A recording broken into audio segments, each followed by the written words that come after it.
मध्य प्रदेश छत्तीसगढ़ देख रहे हैं आप। बड़ी खबर के साथ बुलेटिन की शुरुआत करेंगे। भोपाल से बड़ी खबर, जहां बिजली ट्रांसफार्मर सुधारने के दौरान ट्रांसफार्मर में धमाका होने से एक इंजीनियर बुरी तरह से घायल हो गया। हादसे के वक्त मौके पर लगे सीसीटीवी में पूरी घटना कैद हो गई।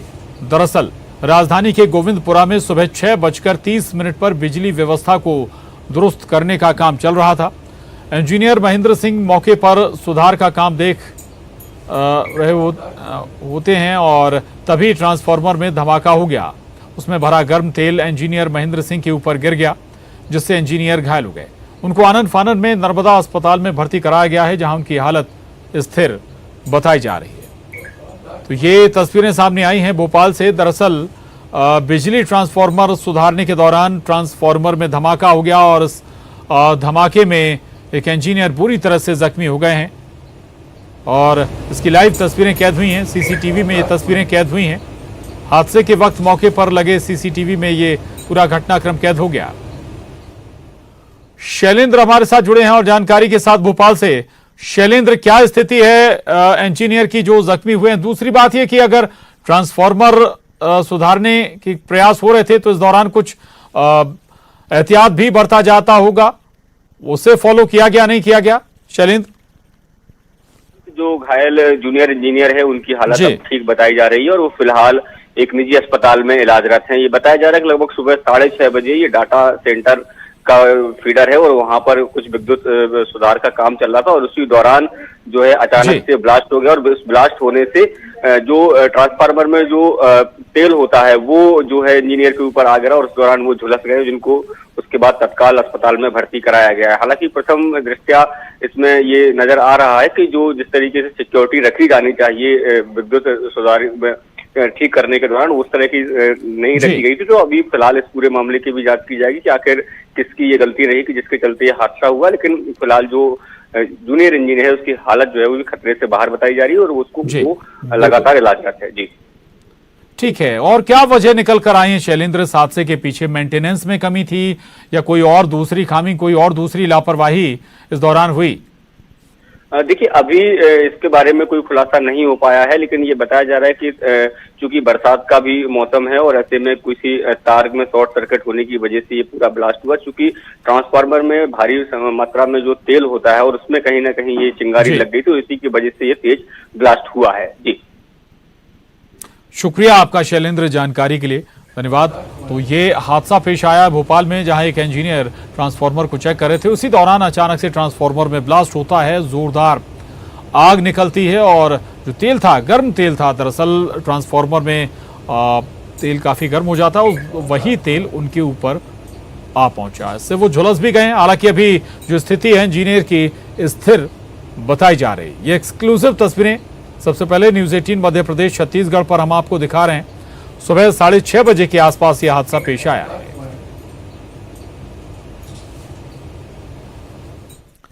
और रायपुर से बड़ी खबर है, जहां हथौड़ा मार बदमाश गिरफ्तार कर लिया गया। पुलिस के हत्थे चढ़ा है आरोपी। एसबीआई सेवा केंद्र के संचालक को इसने हथौड़ा मारा था। हमला कर ग्राहक सेवा सेंटर से रकम लूटी थी। बलौदा बाजार का रहने वाला है ये आरोपी। साइबर सेल और क्राइम ब्रांच ने बदमाश को पकड़ा है।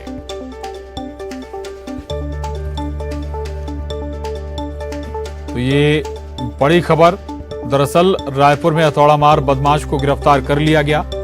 एसबीआई सेवा केंद्र के संचालक को आरोपी ने हथौड़ा से घायल कर दिया था और हमला कर ग्राहक सेवा सेंटर से रकम भी लूट ली थी। बलौदा बाजार का रहने वाला है ये आरोपी।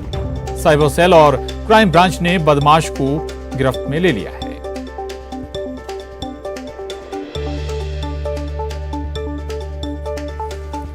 तो पुलिस के हत्थे चढ़ गया है ये आरोपी। ये तस्वीरें भी सामने आई थी, कैसे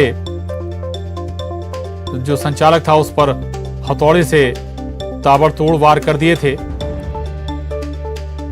इस आरोपी ने और इसके बाद पैसे भी लेकर फरार हो गया था।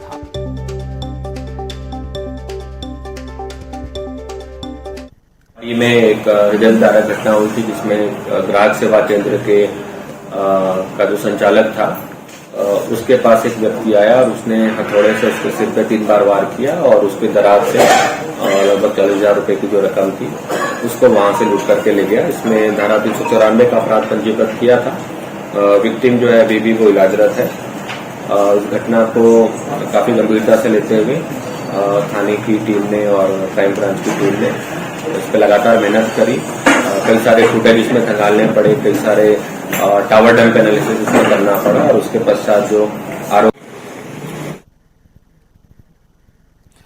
युगल तिवारी हमारे साथ जुड़े हैं। युगल, सवाल वही है, आखिर ये कब तक ऐसी वारदातें राजधानी रायपुर में सवाल खड़ी करती हैं पूरे सिस्टम पर?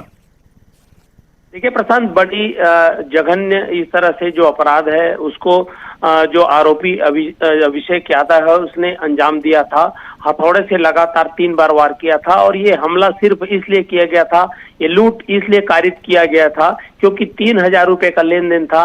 जब अभिषेक रायपुर आया हुआ था तो इस दौरान उसके पास जो बटन वाले जो मोबाइल था, ट्रांजैक्शन नहीं हो पा रहा था। किसी दूसरे पर्ची से 3000 रुपया जो है ग्राहक सेवा केंद्र में ट्रांसफर कराया, लेकिन जो ग्राहक सेवा केंद्र के जो याल प्रसाद है उसने कहा कि ट्रांजैक्शन नहीं हुआ है और इसी रकम की मांग को लेकर के महज 3000 रुपए की मांग को लेकर के विवाद हुआ और उसके बाद 2 बार योजना भी जो अभिषेक यादव है आरोपी उसने बनाया था, लेकिन हथौड़ी से वार किया और काफी विवश ये घटना थी। किसी भी व्यक्ति का दिल दहल सकता था। पुलिस ने इस मामले को गंभीरता से लिया और कई जो सीसीटीवी फुटेज है वो खंगाले और जो मोबाइल टावर है उसकी जांच की गई। आखिरकार जो आरोपी है उसे बलौदा बाजार के बरडी से गिरफ्तार कर लिया गया है और पुलिस भी गहन पूछताछ कर रही है। लेकिन बड़ी बात यह है कि इस तरह के आपराधिक घटना वो भी राजधानी में होती है तो सवाल तो खड़े होते हैं, लेकिन ये बात भी है कि पुलिस उनकी गिरफ्तारी कर ली है, लेकिन आगे अपराध पर अंकुश लगाने की जरूरत है। हर वर्ग है, हर समाज है, उसे आगे आना होगा ताकि इस तरह के जो जघन्य अपराध है उस पर अंकुश लगे। जी बिल्कुल, ऐसे अपराधों पर अंकुश लगे। हालांकि अच्छी बात है कि पुलिस इस आरोपी तक पहुंच गई। घायल की क्या स्थिति है युगल? देखिए, जो ग्राहक सेवा केंद्र के संचालक है याल प्रसाद, उसकी स्थिति काफी गंभीर बनी हुई है और एक एक कर 3 हथौड़े से वार किए गए थे। अभी भी उसका गहन चिकित्सा है वो जारी है और सर पर काफी गंभीर चोटें आई है। उसके बाद आरोपी जो अभिषेक यादव है उसे कुर्सी से भी गिरा दिया था। गंभीर चोटें लगी हैं, गहन चिकित्सा निजी अस्पताल में जारी है और बड़ी बात यही है कि पुलिस ने जो आरोपी है उसे गिरफ्तार कर लिया था। जब जी प्रशांत, बिल्कुल बिल्कुल, चलिए, आरोपी गिरफ्तार हो चुका है और हालांकि जो पीड़ित है उसका इलाज अभी भी चल रहा है, स्थिति अभी भी गंभीर बनी हुई है उसकी। अगली खबर का रुख करेंगे और खबर रायपुर से है। बड़ी खबर है, सबसे बड़ी खबर। थोड़ी देर में रायपुर पहुंचेंगे गृह मंत्री अमित शाह। एयरपोर्ट पर भव्य स्वागत की तैयारियां की गई हैं गृह मंत्री अमित शाह की।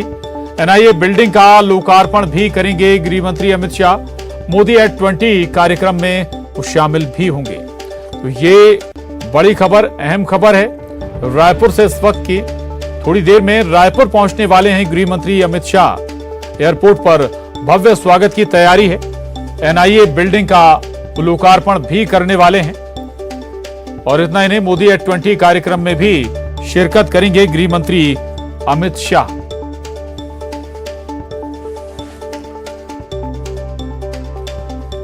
तो बड़ी खबर, अहम खबर, आपको बता दें कि कुछ ही देर में रायपुर पहुंचने वाले हैं केंद्रीय गृह मंत्री अमित शाह और एयरपोर्ट पर उनका भव्य स्वागत होगा। इसकी तैयारियां बीजेपी संगठन ने पूरी कर ली हैं।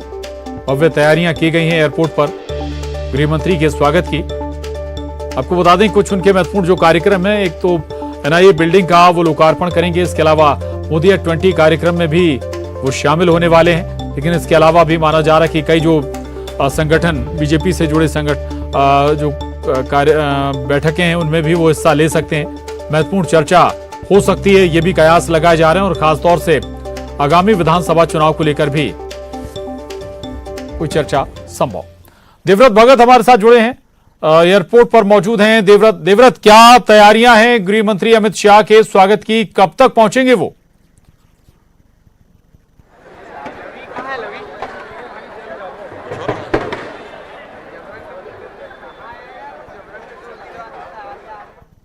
देवव्रत, आवाज सुन पा रहे हैं आप?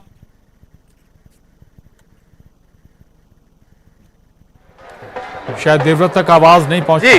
जी प्रशांत, सुन पा रहा हूं। देवव्रत जी, कब तक पहुंचने वाले हैं गृह मंत्री अमित शाह?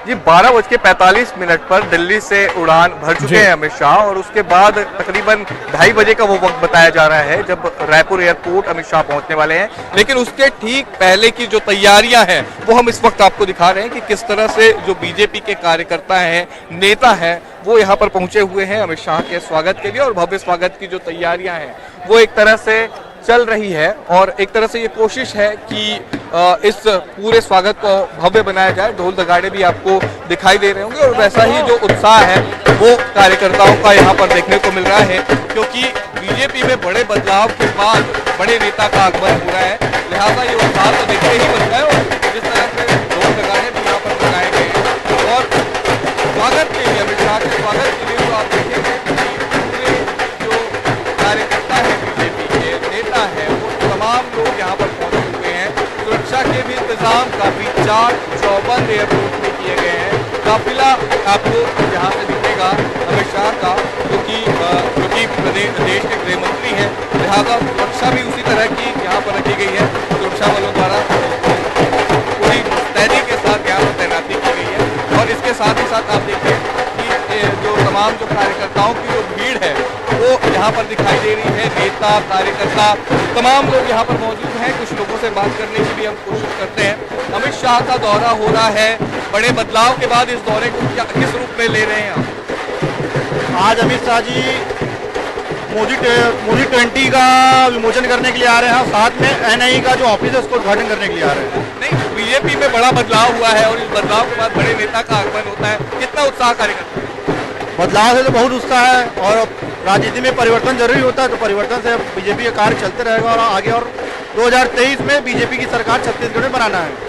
मिशन 2023 को लेकर के भी इस दौरे को काफी अहम माना जा रहा है। हालांकि एक बैठक जो रखी गई थी वो बैठक आयोजित की गई थी कुशाभाऊ ठाकरे परिसर में, लेकिन ये कहा जा रहा है कि स्थान परिवर्तन कर दिया गया है और अब जो सूत्र बता रहे हैं कि जब ऑडिटोरियम पहुंचेंगे, पंडित दीनदयाल ऑडिटोरियम मोदी@20 पर चर्चा के लिए, इस दौरान इस बीच में ही जो बीजेपी के बड़े नेता है, पदाधिकारी हैं, उनके साथ यहाँ पर गृह मंत्री अमित शाह की चर्चा होगी और पूरी तैयारियां लगभग आप देखिए कि सबकी निगाहें जो है वो अराइवल गेट के सामने है क्योंकि यहीं से ही एंट्री जो है वो गृह मंत्री की होने वाली है। और इस वक्त, इससे पहले हमने बीजेपी का बड़ा प्रदर्शन देखा था, उस दौरान भी काफी उत्साह कार्यकर्ताओं में देखा था और अब बड़े बदलाव, बड़े प्रदर्शन के बाद बड़े नेता का आगमन छत्तीसगढ़ और इसलिए एक तरह से कार्यकर्ताओं का उत्साह भी देखते बन रहा है। सारी तैयारियां पुलिस और प्रशासन द्वारा कर दी गई है, सुरक्षा बल भी मुस्तैद है पूरी तरह से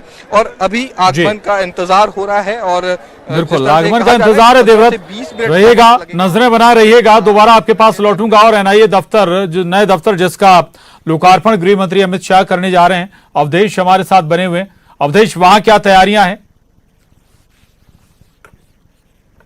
प्रशांत, देखिए तैयारी पूरी हो चुकी है। इंतजार किया जा रहा है कि अमित शाह जब लैंड करेंगे, 2:16 का टाइम है जब उनकी फ्लाइट लैंड करेगी और एयरपोर्ट से सीधे जो है NIA दफ्तर पहुंचेंगे जहां पे इस वक्त हम खड़े हैं। पीछे मंच की तस्वीर दिखा दे, रोहित से कहेंगे जरा मंच पे एक बार फोकस करके तस्वीर दिखाए कि किस तरह से न केवल अमित शाह जो केंद्रीय गृह मंत्री है, उनके अलावा मुख्यमंत्री भूपेश बघेल भी मौजूद रहेंगे, गृह मंत्री ताम्रध्वज साहू भी मौजूद रहेंगे, तो अन्य जो अधिकारी है वो भी मौजूद रहेंगे और पूर्व मुख्यमंत्री डॉक्टर रमन सिंह को भी इस कार्यक्रम में आमंत्रित किया गया है, वो भी मंच पे मौजूद रहेंगे। तो कुल मिला के जो तैयारी है पूरी हो चुकी है। इससे पहले NIA का जो दफ्तर होता था किराए के मकान में चलता था, लेकिन 17 करोड़ की लागत से नया राजधानी के सेक्टर 24 में एक भव्य भवन बनाया गया जिसका जो लोकार्पण है अमित शाह कुछ देर बाद जब यहाँ पहुंचेंगे तब वो इसका लोकार्पण करेंगे। और ये समझा जा सकता है कि उसके बाद जो NIA की जो गतिविधियां हैं, जो लगातार उनकी जांच को लेकर कई तरह की जो स्थान को लेकर, कार्यालय को लेकर जो कई बार बातचीत होती थी कि एक किराए के दफ्तर में 2 कमरे के मकान में पूरा इतना बड़ा जो गोपनीय जो कार्यालय है वो संचालित हो रहा है। तो ऐसे में उन तमाम चीजों को देखते हुए भारत सरकार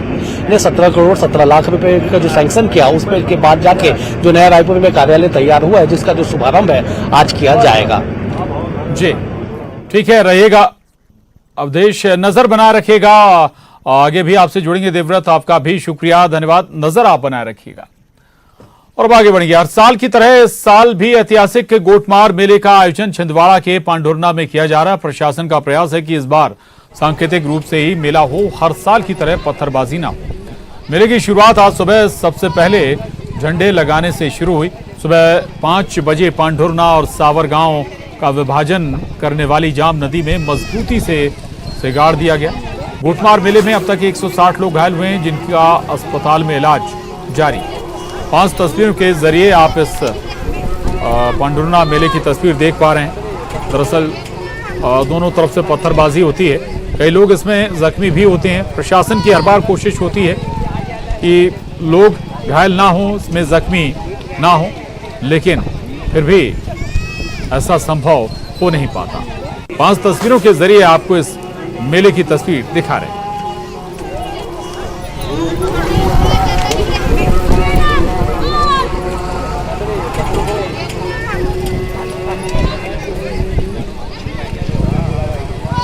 तो ये तस्वीरें देखिए आप, गोटमार मेले की ये तस्वीरें हैं और झंडा तालाब के बीचों बीच लगाया गया है और दोनों तरफ से प्रयास होगा इस झंडे को हासिल करने की का, और दोनों ओर से जमकर पत्थरबाजी होती है। हालांकि कोशिश होती है कि एक दूसरे की पत्थरबाजी से बचे रहें और सुरक्षित हासिल कर लिया झंडा। 5 तस्वीरें देखिए आप, गोटमार मेले से जुड़ी हुई ये तस्वीरें। और इसके साथ ही इस बुलेटिन में बस इतना ही। खबरों का सिलसिला जारी है।